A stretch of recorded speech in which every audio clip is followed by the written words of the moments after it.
La Corte Suprema de Justicia ordenó a la Nación devolverle a Santa Fe los casi 100 millones de pesos de deuda en concepto de coparticipación.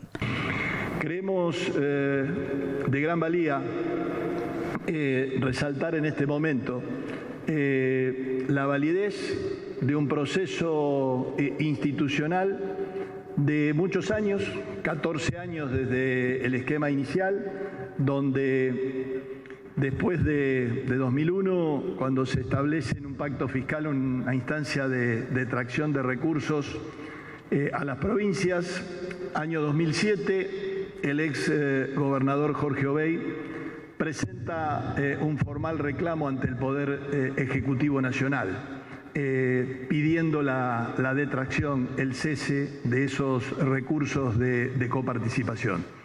Ese paso es el que permite, al agotar la vía administrativa, que después en el año 2009 el ex gobernador Hermes Wiener realice la presentación judicial formal ante la Corte Suprema de Justicia de la Nación. Acto en el que es acompañado el ex gobernador Wiener por dos exgobernadores, Carlos Reutemann y Jorge Obey. Y quien les habla también estuvo presente ese día junto a también al hoy ministro Walter Agosto en esa presentación ante la Corte Suprema de Justicia junto a otros representantes de distintas fuerzas políticas en el 2009. Son importantes estas dos cifras, estas dos fechas, ¿por qué? El reclamo administrativo del año 2007 es el que establece e interrumpe las instancias de prescripción. Todos ustedes saben que son 5 años los que se encuentran para la prescripción, es decir, del 2007 contamos la validez del reclamo hasta el año 2002. Esto significa que si en ese momento el gobernador Obey no iniciaba ese reclamo, y lo hubiese iniciado Hermes Wiener 2 años después, estaríamos hablando de un ajuste desde el año 2004 y no desde el año 2002. El agotar la instancia administrativa es el reclamo siempre como vía instancia ante el Poder Ejecutivo antes de pasar a la vía judicial. Todos ustedes saben que después, en el año 2015, la Corte Suprema de Justicia de la Nación emite un fallo favorable a la provincia de Santa Fe ante el reclamo similar de San Luis y de Córdoba para que cesen las detracciones a la coparticipación, 15% en ese momento, que comienzan estas provincias a recibir a partir de allí en forma automática mes a mes. Desde ese fallo quedó establecido un mecanismo de plazos, 120 días, para que las partes acuerden y establezcan la forma de pago. Todos ustedes conocen que eso no pasó. En el día de hoy, como les dije en el inicio, se establece la forma de ajuste.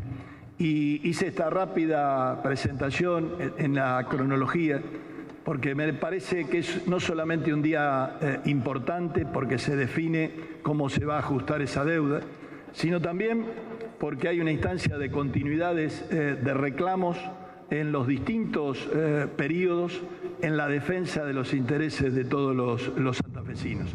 ¿De qué monto final estaríamos hablando de esta deuda? Porque en su momento habían sido más de 100.000 millones, pero aparentemente no sería esa la cifra. Gracias. Hay cifras que han trascendido que responden seguramente a algún cálculo que hay que analizar fríamente y con la tranquilidad de esta determinación de la Corte, porque dependerán seguramente a qué fecha se ha hecho el corte. Nosotros estimamos que supera los 100.000 millones de pesos, pero queremos tener la cifra con precisiones. Hay que traer desde el 2002, con esta instancia de actualización que ha definido la Corte, hasta el día de hoy. El pago, si se tiene en cuenta lo ocurrido en idéntica situación con la provincia de San Luis, será con bonos en un plazo de 120 días. Esto se destinará a obras para toda la provincia. Que sin duda las propuestas de economía están basadas también en lo que fue la resolución del conflicto con San Luis y el fallo de la Corte. Esto es, se le paga a la provincia con bonos del Tesoro actualizados en SER. Es lo que estábamos conversando con Economía en esa instancia de negociación y que ahora formalmente con la fórmula de ajuste de la Corte nos sentaremos a decir este es el monto final que la Corte ya estableció, cuál es la forma final de pagos. La lógica será que si con una provincia, con un mismo fallo, la propuesta ha sido en bonos, esa misma propuesta se realice a la provincia de Santa Fe. El plazo vigente es el que quedó establecido en el fallo de los 120 días. En base a eso es donde Nación tiene que estar cancelando su propuesta, cancelando con la realización clara del pago correspondiente. El tipo de bonos es lo que decía antes, son bonos del Tesoro ajustados por SER, los que se le ofrecieron a San Luis. Veremos si ese tipo de bonos es el que hoy ofrece Economía para la negociación del pago.